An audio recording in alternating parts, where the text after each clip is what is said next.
รียมเดินทางเนาะเมืองตุลาพี่น้องขอกันเด้อเมืองตุลาเด้อ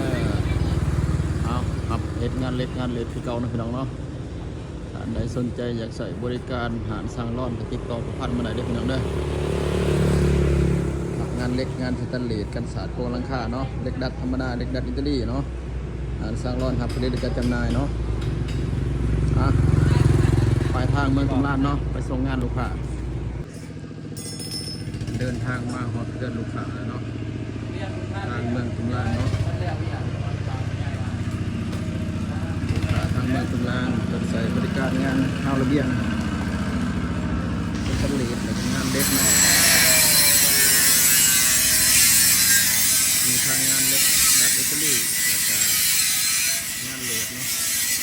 งานเลดจะเป็นสันทึกงานเล็กดัดจะเป็นสันลุมเนาะผสมประสานกันลายเล็กดัดอิตาลีเนาะ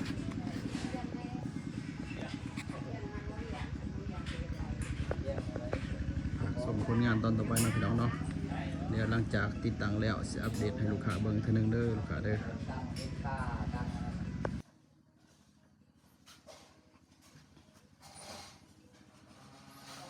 ทีมงานสร้างรอนเกียมติดตั้งหาระเบียงลูกค้าเนาะ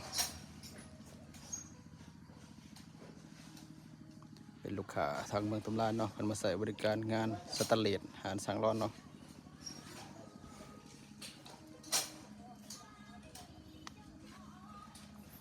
ฝากชมผลงานต่อไปได้เพียงเด้อ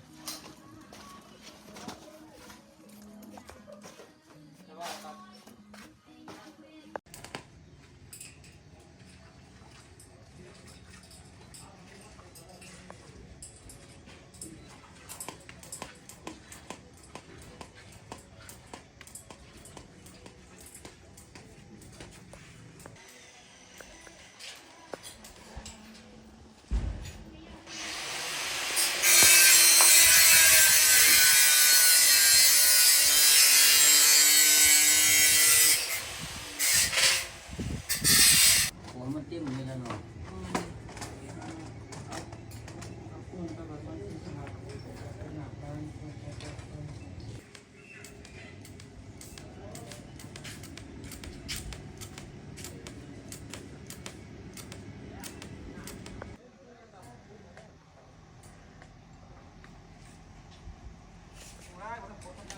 เดี๋ยวเลย